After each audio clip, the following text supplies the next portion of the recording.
Good morning, old vet here. It was a coolish night, and the flight was due at 8:35 p.m.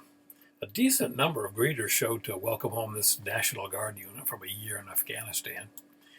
I chatted with a few younger folks, two new greeters tonight who wanted to be part of this great thing and now had the chance. A young lady who had been faithfully greeting even after her auto accident slowed her down a little bit came. Everybody wanted to say, "We remember, we know that you served well, and we welcome you home."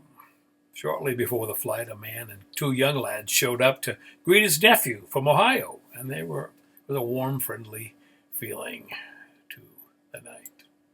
The flight arrived, and soon the troops were coming down the ramp from Gate 6 to cheers and applause and a warm handshake with a glad sound of "Welcome home, welcome to the soil, welcome to the world."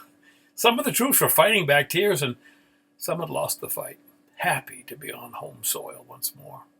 They'd been on the ground for a short while when I saw a tall gentleman dressed in civvies looking frantically around as he came up the escalator. He came over and said, "I'm looking for my brother. He said he was at the USO.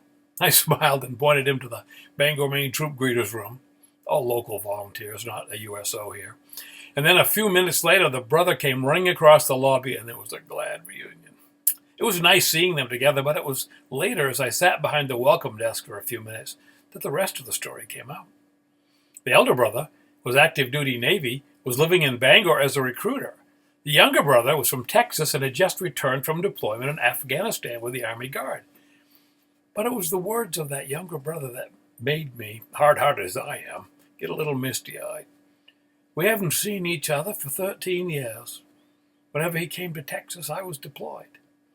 Suddenly another weight was laid on the scale of the high cost of war, another laurel laid on my honor scale as to our family's sacrifice and services to this land. I usually end these missives signed a brother you never met, but that doesn't seem appropriate this time. I still feel the warmth of that greeting, still see that tall man fighting back emotions as his younger brother headed up the ramp toward Gate 6 and home. May you have another joyful reunion soon, and God bless you both.